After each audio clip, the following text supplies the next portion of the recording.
Hello there, and thanks for staying with us on your channel of choice, Africa Independent Television, AIT. Welcome to People, Politics and Power. I am Imonia Marire. The International Labour Organization, ILO, defines minimum wage as a wage which provides a floor to the wage structure in order to protect workers at the bottom of the wage distribution. The ILO further points out that minimum wages are a nearly universal policy instrument that applies in more than 90% of International Labour Organization member states, including Nigeria. It notes that minimum wage must have legal perspectives, which impliedly means that it must have the force of law and be enforceable. This is where government and workers part ways. Wages have always remained the reason for constant FLAKS between both sides, and the consequence is a dislocation in governance. As the Nigerian Labour Union turns 40, we want to look back to the period when Labour stood up to government and redirected the course of governance, and how the wage issue can create a nexus between a stable system and a depraved or debased administration, as well as how excessive labor can be in the demand for minimum wage. The wage issue created icons like Michael Imodu, Hassan Sumonu, and a host of others.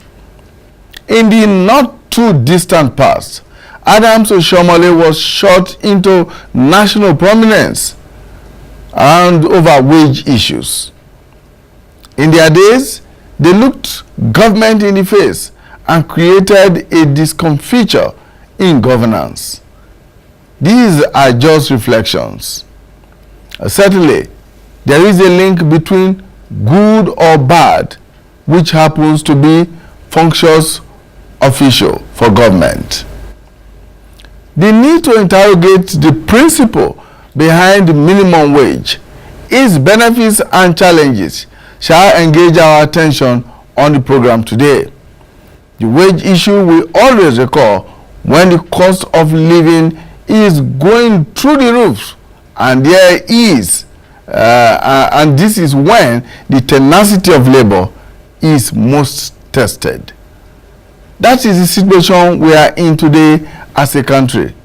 Labor is engaging government on a new minimum wage structure.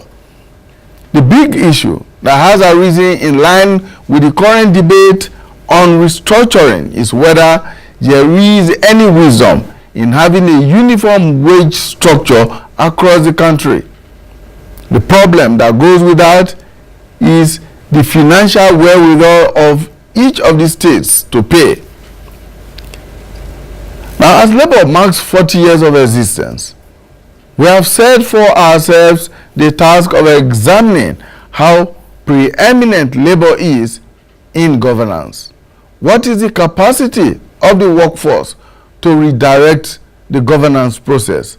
And can we continue to maintain a unified wage structure across all states and all stratas of government in the country? Now, on the flip side, is labor excessive in its demands, thereby putting undue pressure on government, or is government just insensitive to the demands of labor? What is the future of the labor movement in Nigeria? How should labor and government relate? Should it be like this proverbial cat and mouse, or should be a cooperative relationship? These are the issues that we'll be putting on the table. And very shortly, I'll be joined in the studio by two labor executives, of course, led by the NSC President Ayuba Waba and the Minister of State for Labor, Stephen Ocheni. They'll be joining me very shortly in the studio to take a look at government labor relations and the quest to find an amicable settlement on the issue of minimum wage. Now, before we go into our discussions, let's listen to what organized labor has to say on his recent threat to shut down the economy if the minimum wage is not reviewed. Now, this was during the protest against the sack of workers in Kaduna State very recently. Let's take a listen.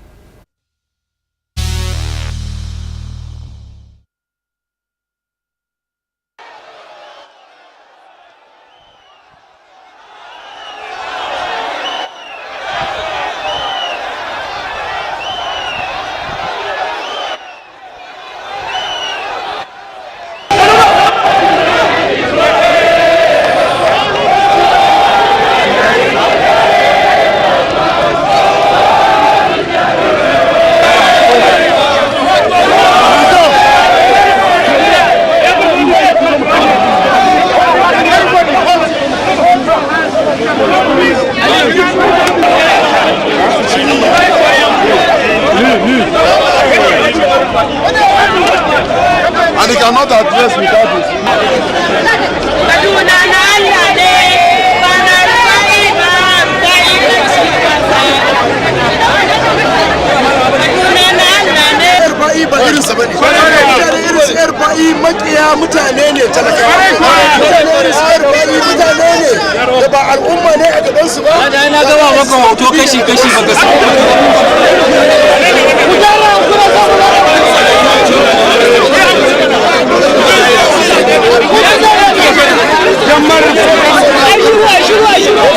Stand up, the ones listen. I have delivered our message. The message is that we are protesting the sack of 36,000 workers. First is the 21,000 teachers who we are also to be sacked, and where we went to court and follow all normal processes, and because stay put until the cases are decided. Secondly is the case of local government workers, over 4,000 of them that have also been issued sack order, and also the issue of sack going on in ministries, department and agencies. If there are difficulties, we can sit down at the table to look at the difficulty and we can find solutions.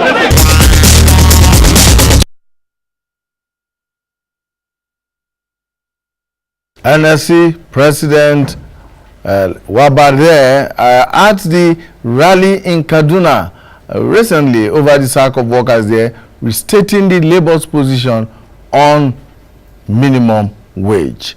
Now, on the lingering issue of non-payment of salaries and arrears by governments, Nigerian Labour issued a strong warning to the various state governments, the affected state governments, during the 2017 May Day celebrations. Let's take a listen to that warning.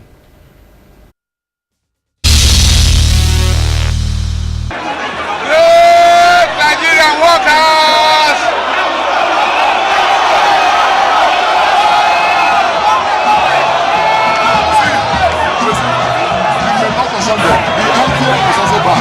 The president of Nigeria is not here. The vice president is not here. So Nigeria should be made to know that why they are reacting is not because they hate him again. Their reaction is because the president of Nigeria is not here. So ministers should talk for himself. Let the vice president come. Let it be the demand of workers. Don't calm them and then make us unpopular. Yes, we didn't come for the reaction. So just talk to the microphone. Address them. Great Nigerian workers, we are...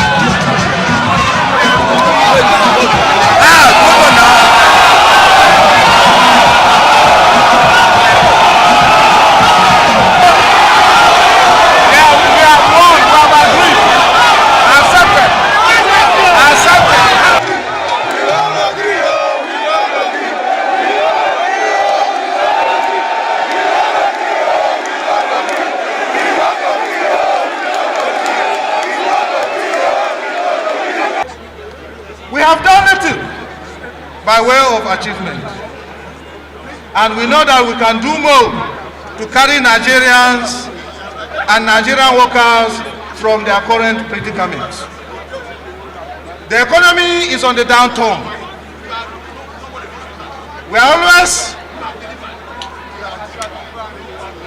at the mercy of our economic players. In this country, if you are a worker, you are considered as a slave. If you are a worker, you are not seen as a partner in progress. But we want to use this day to let Nigerians know that we are the owners of this land. One of the things that we expected to come out of the palliative committee was a technical committee that will prepare the preliminaries for setting up a tripartite committee to negotiate a new minimum wage. Comrades, you will recall that NLC and our counterpart TUC had submitted a written demand since last year, immediately before the May Day, to demand for the review of the 18,000 minimum wage, even before the fuel price increase, which had triggered huge increases in cost of transportation and in the attainment of spiral increase in the cost of most consumer items and services across the value chain. The technical committee have recently submitted the reports to government, and we call on government, without any further delay, to constitute all structures that are needed to facilitate negotiation and completion of the demand for a new minimum wage, because Nigerians and workers are running out of patience, as demonstrated here today. To let you know that government approved the setting up of a National Minimum Wage Committee comprising of 29 persons. Very soon they'll be inaugurated, and Labour will then present, this is their 56,000 monthly wage structure for negotiation, and at the end of the day an agreement will be reached, and from there it goes to the National Assembly for immediate legislation. The committees are the Joint Committee for the Development of a Framework for the Implementation of Occupational Safety and Health, as well as the Technical Committee on the Development of the Public Service Emergency Management Policy. Both committees have 3 months to complete their assignment, while the Joint Committee has the National Policy on Occupational Safety and Health and the Employees Compensation Act 2010 as a working document. The Technical Committee is expected to develop the Public Service Emergency Management Policy. I therefore hope that the committee will, at the end of their assignment, submit a workable implementation plan that will ensure the safety, well-being and dignity of employees at work. Although the Nigerian Social Insurance Trust Fund, NSITF, is already implementing the Employees Compensation Act 2010, which replaced the Workmen's Compensation Act 2004. The federal government says the intent of setting up a committee is not to duplicate functions between the head of service and NSITF, but to create more awareness among public servants on the benefits of the Employees Compensation Act. This initiative is therefore expected to provide the opportunity for civil servants and indeed the public service as a whole to access the various benefits provided for in the ECA.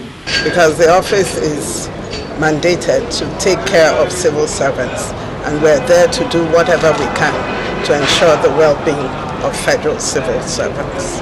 In a similar development, the Office of the Head of Civil Service interaction with labor leaders revealed disparity in salaries in the civil service, and efforts were made to begin considerations for adjustment in the not-too-distant future. The Nigeria of our dream, the Nigeria we need, is the united, indissoluble and cohesive Nigeria which guarantees equity, fairness, justice and prosperity for its citizens. That is our focus on people, politics and power. It is fresh, insightful, impactful. It's a must-watch. People, politics and power on AIT.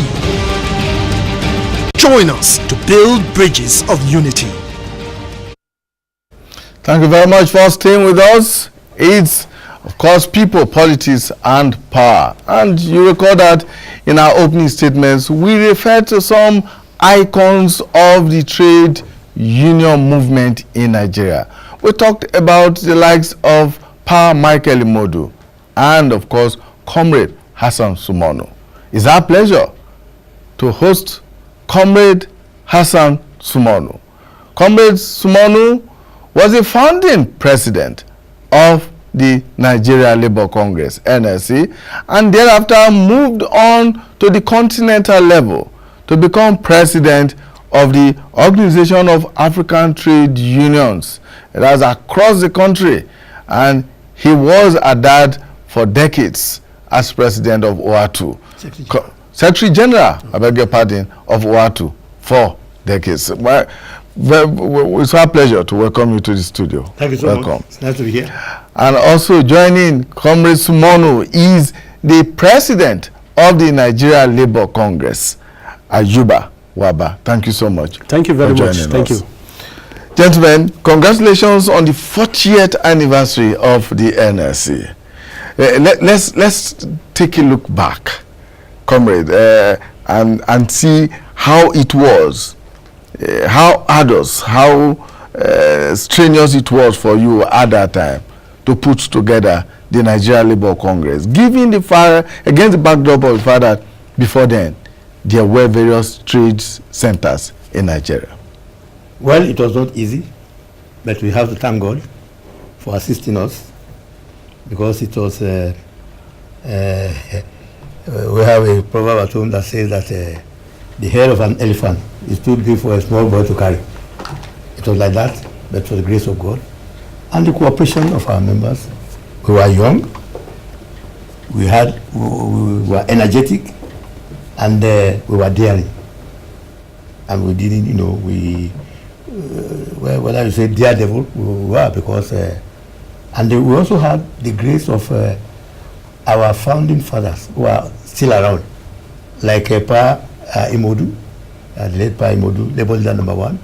We had the late Wab Goodlaw, Alhaji H.P. Adebola, Yunusa Kaltungo, and others who are behind us in the background. And then so with the, as the saying goes, as long as there are elders in the market, there will be no woman having a baby on her back to get that baby's head, turned in a very awkward position. The elders will be there to straighten. They were there for us, and we were also, moving ahead. And we also used what we call collective leadership as a style of government. We all came from, from over 1,000 former house unions to 42 industrial unions. And then so it has never happened before. We used to have 4 centers. They had to, collapse into one. Yeah, they had to surrender their certificates for the NLC to the second NLC to be launched on the 20th of December 1975. Although the federal military government that time didn't recognize it, nonetheless we are getting on. And later they instituted the DB Commission of Inquiry, because the military government had already banned all political parties, and it was only the trade unions that were not banned. So we were doing the work of both trade union work and also protecting the political and economic interests of Nigerian people and of Nigeria. So that was the task. And fortunately, we also had progressive intellectuals who are giving us the intellectual underpinning for whatever we are doing, because we didn't have answers to everything. But fortunately, we had the likes of the late Professor Badi Onimode, of the University of Ibadan, Department of Economics, who was a guru in economics that's internationally renowned. So we had the support of also all our industry. Unfortunately, we have to say this in their favor. At our takeoff on the 28th of February 1978, the late Major General Shehu Musa Yaradua, on behalf of the federal government, promised the NLC 1 million naira subvention, because we had no money at the time. We were thinking of, and without money, there's very little anybody can do. The industrial unions are not even taking up. So it is that money, which was more than $1 million these days, at that time, because the naira was very strong that time. So that's how we 10,000 naira was given to each of the 42 industrial unions, and the NLC itself at national, kept the 580,000 naira that remained, out of which we were able to launch all the 19 state councils of NLC, because Nigeria then had 19 states. So we launched all the 19 state councils, which also helped in getting the industrial unions who have not been able to establish their state branches. So it was the state council of NLC that was helping them to organize. So that was how slowly but surely we got on with the job, and with the assistance of the Almighty, we were able to complete the task for our successors. Comrade Ayuba, looking back at the last 40 years, would you say that the labor movement has attained its set goals? Yes, thank you. I think the NLC, as a pan-Nigerian organization that was formed 40 years ago, if you look at the history of our struggle, some of the engagement, and the fact also that we have remained very consistent in making sure that issues of social justice, issues that pertains to development, particularly the welfare and well-being of Nigerian workers and pensioners, have been on the front burner. And I think as an institution, I can say clearly that NLC have become a very known advocate of those group of people. And from where we are coming, there have been a lot of challenges, a lot of successes, and clearly speaking, to mark this day at this point in time is also for us to be able to tell the story. Because nobody can tell the story better than those that have lived within the period of the story. And that's why this occasion is going to be very elaborate. We are going to look at the history of NLC yesterday, today, and tomorrow.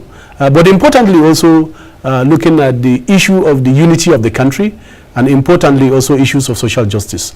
Because as an organization, we have always fought for social justice, because governance is about security and welfare of the people. And this has been the central point of the engagement of NLC.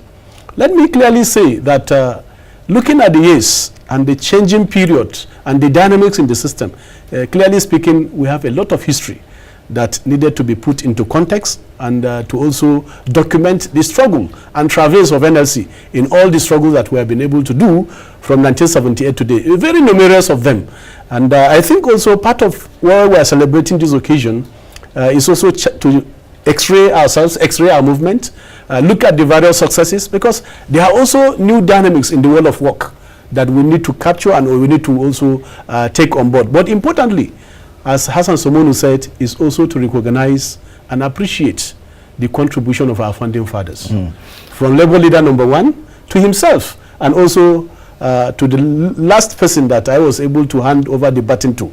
The success story have been also of numerous challenges, and some of the landmark issues that have also played out in the life of our organization is something that we think we can be able to look at them and also try to see and put them into perspective. So on a whole, I think looking at where NLC is coming from the little beginning that Alhaji Hassan Somonu have tried to advance to where we are today, from the little start of 19 states, now we have structures in all these 36 states, in all the 774 local government in our constitution. We have branches, and therefore we have been able to evolve despite the challenges, despite the adversary, and despite the effort to try to undermine our strength and unity. I think for an organization to be relevant and still exist to this time is something that is worthy of celebration, and I think workers are very proud, and that's why the occasion is structured to take place in 3 scenarios. The first day is going to be the opening session, but also we are going to have a paper on the trade union, democracy, politics, which is going to be delivered by one of our own, the former president of ASU, Professor Atahiru Gijega, on Monday. This will be followed by a paper on the issue of the world of work, which we are lucky to have Guy Ryder, the current ILO Director General, who is also a trade unionist, having been General Secretary of the International Trade Union Confederation, I have accepted also to actually speak on the dynamics of the world of work. And on the climax of the event, which is going to be on Wednesday, we are going to really acknowledge our founding fathers and those that have contributed immensely to support NLC, the working class struggle. And for us to keep the fire burning, we are going to recognize and give and pay special tribute to our founding fathers. We are going to actually open the Hall of Fame, NLC Hall of Fame, on that day, and it's going to be followed with a dinner. The Secretary to the Government of the Federation, Boss Mustafa, have agreed to chair, and also there will be a paper presentation to look at NLC yesterday, today, and the future by Professor Olurende. So those are the activities we have lined out to actually celebrate 40 years, because 40 years in the life of an organization, despite the challenges, is not something that is not worthy of celebration. And indeed. That's why we thought that we should be able to elaborately celebrate our successes, our challenges, but importantly, the working class, who create the wealth, who labor to create the wealth of our country. We must recognize them. The pensioners, who have put in their best in the service of our country, let us recognize them and their organization. So it's going to be a holistic process that we are trying to put together. All right, let's look back at some of those challenges. I mean, very few organizations go through what the NLC has gone through and still remain standing. I mean, we're evolving from the military era into a democratic process in Nigeria. Let's look back at that, Comrade Hassan Sumono. Let's make some comparison here between what it was like under a military dispensation and, of course, the transition to a democratic order. Well, first and foremost, as I told you, the military banned all political parties when they came to power. It was purely military dictatorship, nothing else. And we say at home, whether a prayer will be answered or not, a prayer is better than a curse. So the military dictatorship was out to pursue its own agenda, as if they are at war. And being the only organization as such that is spared, that was spared, I mean the NLC, it was, like I said earlier, it was an added body on us to be able to not only, work for the interests of our members, the workers, but also for the people of our country and for the sake of our country. So, under the military, well, we are also not afraid. We are not afraid of the military. A number of our people, have gone on, have been detained. We've come out to say the same thing. I remember in 1974, the late Comrade Wahab Goodluck made a statement that, the civilians have come, they have done their own in government, the military have done their own in government, now it's now the turn of the workers, to govern the country. He was detained by the government administration for 9 months for that statement alone. So you can see, from where we are coming, but that did not cow, even the day he was released, he was still maintaining the same position for which he was detained. So that's how we have been battling with them. They were, in fairness to them, they helped in getting decrees 21 and 22 to consecrate our unity. I once challenged General Obasanjo, the former head of state, when in Ghana he made a statement that Nigeria, the military under him united Nigerian workers. I said no. We Nigerian workers by ourselves, we united ourselves. What the military helped us to do was to,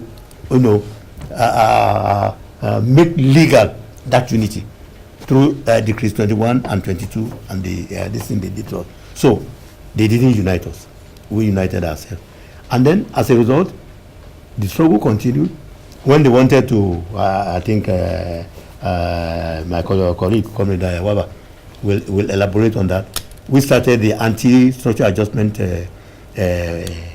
agitation against the first against the Shagari government, when in October 1983 we had a rumor that the Shagari government was about to take 2.8 billion naira loan of IMF World Bank in order to impose structural adjustment, we went on this scenario. You remember, we had what you call Nigeria not for sale. We printed Nigeria not for sale. 100,000 copies, which we display everywhere. 2 months later, the Buhari administration sacked Shagari's government. When they came in, we didn't renege on our this thing.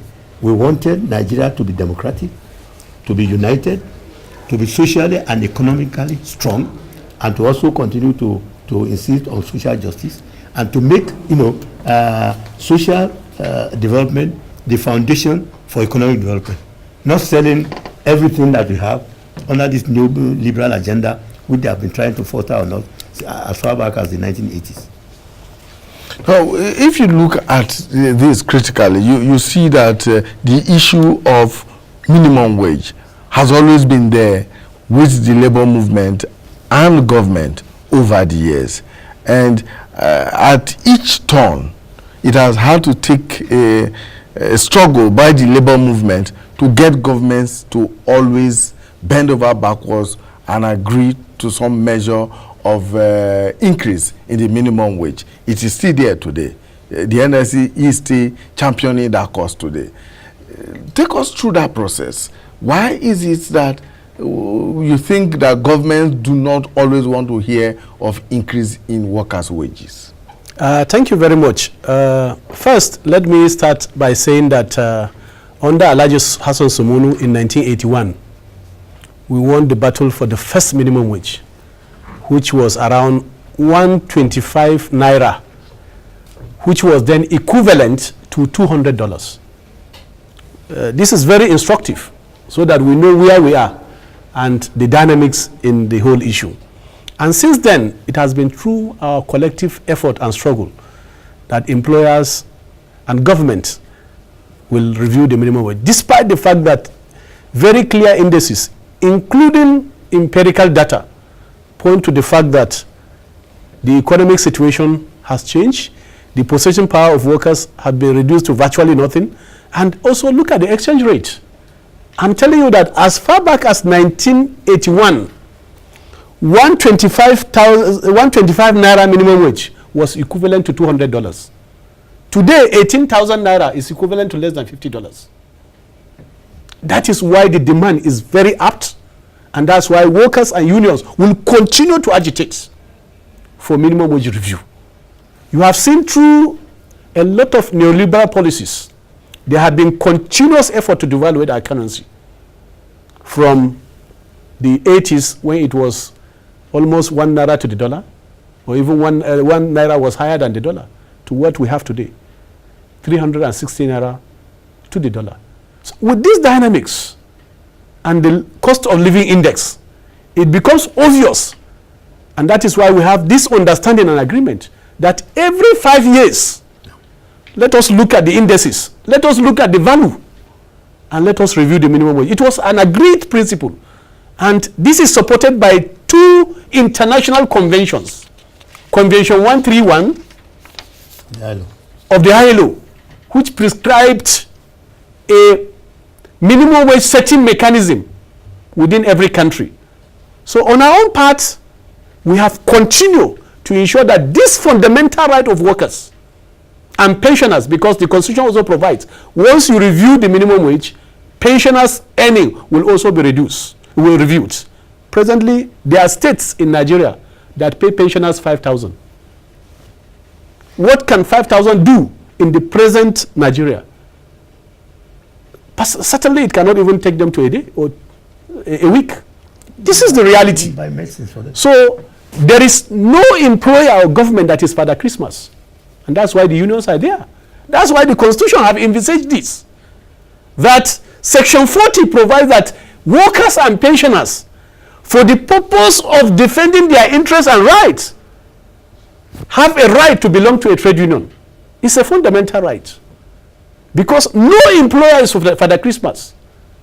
No policy anywhere will try to protect and advance the right of the workers. And that's why the unions are there. And that's why it's a social dialogue process. So we have to remain very consistent in making sure that the right of the worker, the right of the pensioner, especially the issue of minimum wage, is not swept under the carpet. And that's why from inception in 1981 to date, no minimum wage was given to us on the platter of gold. Yeah. No increase was made to any worker on the platter of gold. It has always been through agitation and through contestation. And that is the same process that will engage to make sure that the workers' interest is protected. Yeah, this is also, I think, an issue that I need to elaborate more.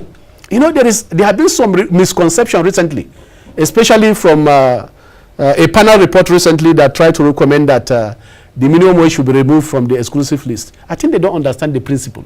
The principle is that it's a national minimum below which no employer of labor, through any exploitative tendency, will make workers to earn less, a wage that they cannot even be able to take care of their family. Even in the most capitalist economy, you have the minimum wage. Some pay per hour, some pay monthly. In the US, it's per hour. The minimum is $10, but states are giving the way without to pay higher. Some states are paying $12 per hour, some are paying $15. But you cannot pay below the national minimum. This is the spirit and understanding of the minimum wage. Nobody is saying that states should pay the same salary structure. No.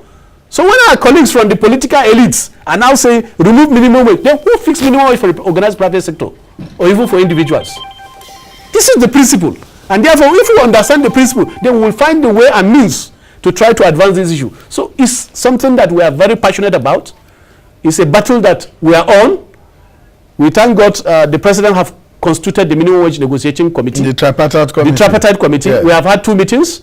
But I think if we are to work in line with the timelines that we have set to ourselves, we are supposed to actually deliver in the second quarter of this year. And precisely they were saying that, but the issue of, because after the negotiation, the president is supposed to consent to it, then it will also be enacted by the National Assembly. Yeah. There is a timeline set up by the committee to say that everything must be concluded, including the law, by August. This, for us, is very sacrosanct. And therefore, we will also follow this religiously. And at any point, we also envisage that the process is not going as planned. Certainly, we'll also inform our members, and whatever action we need to take within the confines of law, we'll also do it. But it's an issue that is very dear to Nigerian workers, because a lot of issues have also happened. First, the cost of living has actually gone out of proportion. And a lot of factors are responsible.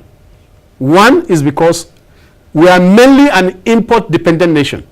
Most of the things you buy are imported, and therefore you must also look at the exchange rate, which from all intent and purposes, if we are to use empirical data, those data support the worker. Because when we signed the 18,000 minimum wage in 2011, it was equivalent to $140.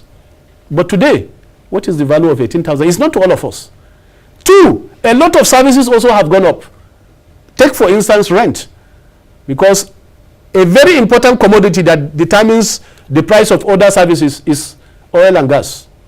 You are aware that we have increased the price from 97 to the present price of 145. Even at 145, it's not available in some part of the country.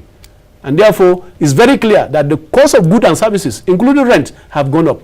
And therefore, if we want to address this issue, it becomes very clear that it's obvious that we must do it timely. We must also try to situate the current situation of workers and pensioners, and we must be able to put this thing in their hand in a no distant time. So this is what we are actually committed to. Chip in, yes. Ayuba. Those who are saying that minimum wage should be decentralized, the governor in Lagos maybe is earning the same thing as the governor in Zamfara. Including councillors. Including councillors. All political elites. Why should it be that it is only when the workers, the little that the workers are earning, is the one they still want to say, look, we have to sit upon that because Zamfara is not as rich as Lagos. The National Assembly, how much are they earning? They are earning more than the Senate, senators in US, and assemblymen in the US. Is a Nigerian economy as buoyant as that of the US? So, but when it comes to the ordinary people, the poor people, workers, they give reasons. They now give reasons why workers should even be pauperized by giving them even less than what they deserve. They shouldn't. I mean, workers are. Your argument here is that, well, even if you want to disaggregate or you want to decentralize the minimum wage, there should be a national minimum below which no state, yes, no employer, local government, no public and private. Yes. That is the opposition. Yes, it's not only about a state or even government. No. We are talking of all employers of labor. The law is very explicit. When you employ up to a certain number of workers, even in the organized private sector, the minimum wage law applies to you. So if you say states, they will set up for the organized private sector and even in the informal economy, who also will have to key in from the national minimum wage. So the principle is to have a national minimum wage, and that is what we have today.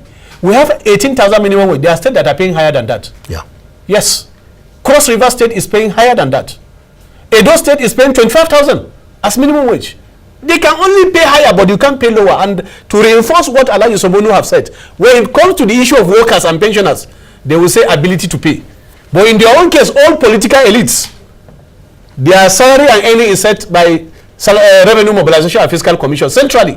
Even where they don't have ability to pay, even where they don't generate anything, even where they don't create the wealth, workers create the wealth. This is the argument.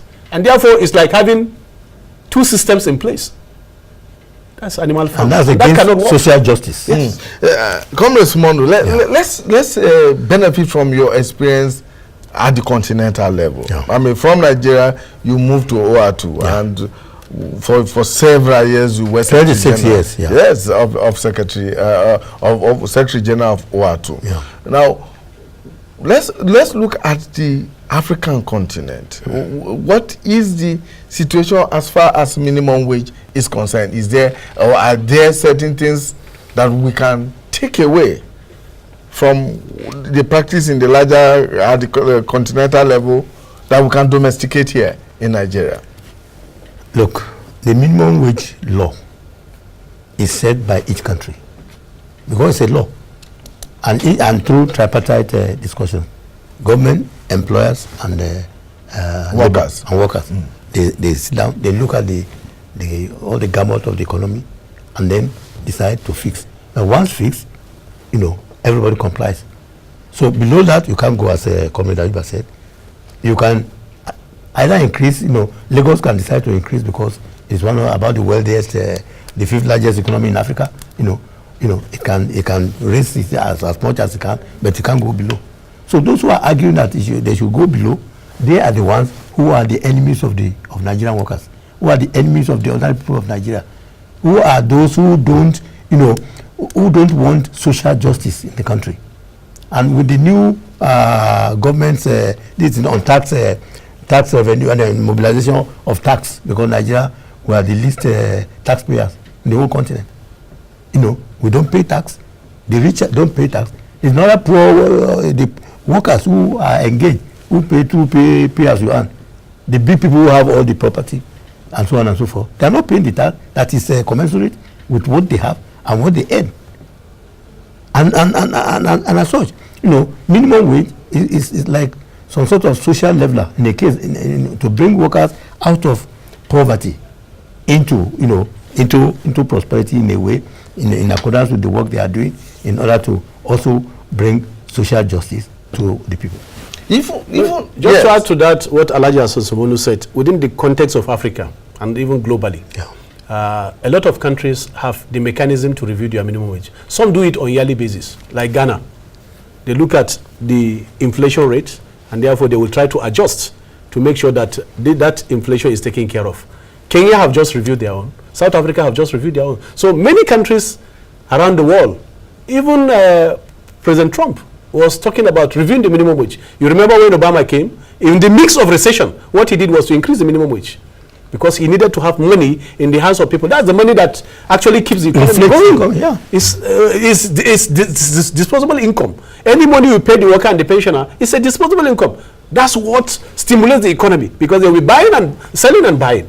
If there is no money in the hands of people, the economy cannot actually be stimulated. So this is the argument. Even World Bank and IMF have come to agree with that. That is when you empower the people, that there will be improvement in the economy. That is a settled issue. And therefore, in the context of the world and Africa, because I told you that is guided by 2 conventions of ILO. And over 200 countries around the world are signatories to the ILO. And many countries also have domesticated this law, including Nigeria. Nigeria have domesticated the 2 conventions. As far back as, some of them as far back as 1960, with domesticated convention 97 and 89. So it's about law and it's about practice. And therefore, in the context of the world, this is the trend. Because this process must also be seen to address issues of inequality, which the gap is widening today. And social justice. And social justice. Which is what set me wondering why the labor movement, the labor unions, the NLC in particular, agreed to a 5-year period for a review of minimum wage. Isn't that too long a time to review the minimum wage of a nation? Yeah, it's not, because looking at the history we came from, and also looking at our size, importantly, we have taken all factors into consideration. Because even the 5-year period, you need also to take up some indices, especially the issue of inflation, the issue of the exchange rate. All of these factors, we thought that we should be able to have it in place. But I remember there was a time under Obasanjo where also we have agreed on a mechanism of annual increase, automatic increase. But that never worked, because I think employers reneged. So in that case, I think these are part of the consideration that we think is important. Because if we have an inbuilt mechanism of making sure that wages are actually automatically adjusted in also tandem with the exchange rate and also inflation, that will also assist. Is something that is also under consideration. But the process has to be tripartite, just as Hassan Somonu have said, that's the process where social partners will have to discuss the issue. Even with 18,000 minimum wage, some of the states in Nigeria today are unable to pay, or are unable to pay their workers regularly. But of course, the labor movement is asking for a minimum of 56 or so thousand naira as minimum wage. And the question has always been, how will these states cope? Look, if they are unable to pay 18,000, how will they be able to pay? They are more than able to pay 18,000. They are just deceiving themselves and the Nigerian people. But Nigerian workers are not deceived. Those who say they cannot pay, how are they been spending the money that comes in? When the oil price was going up and they had excess money from Abuja every month, what were they doing with the money? How have they been investing the money? And now all of a sudden, it is only the workers who must make the sacrifice. They are, no, because they are sacred cows, they must not make any sacrifice for Nigeria and Nigerians, because they are to be worshipped. But the ordinary Nigerians, who constitute 98% of the population, must be the ones who must make the sacrifice so that they can live in their reckless life that they are living, which is not going to be conducive to peace, unity, social justice and prosperity of the country. Because you know how we describe neoliberalism. Neoliberalism is what Yorubas call Olowo Kan Otoshi Meji, Otoshi di Meje. You know, say one rich man plus 6 Otoshi Mefa. One rich man plus 6 poor people equal to 7 poor people. If you say you are going to be the only person that must be rich in your community, and all the members of the community must be poor, you are not secure. They themselves are not secure. Because of that, you yourself will become poor as a result of the fact that majority of the people in your community are poor. So that's not why we fought for independence. And the role the workers, Nigerian workers, have played in the struggle for independence is very clear. Even when there was no political party, the Nigerian workers put their necks on the line. Now that independence has come, and then the largest of independence has come, you know, they must be off the table. It must only be the crumbs that fall from their table that should be due to the workers. We can't accept that. Well, this has been an excuse that have been recycled severally, the issue of ability to pay. It's not new to us. At any time you will negotiate the minimum wage, this issue will always crop up. Let me tell you the basis. The basis is that once we prioritize issues and our state governors are able to prioritize their issues, certainly we have more than enough resources to be able to cater for those things. If it comes to their own end, political elites, they pay. Today, in the context of Nigeria, I was told that the least security vote monthly that is being earned is 300 million naira. Yeah, million naira by states. There are states that collect 1 billion naira as security vote, and those states are not at war. So the issue is about accountability, transparency, and prioritizing what is important.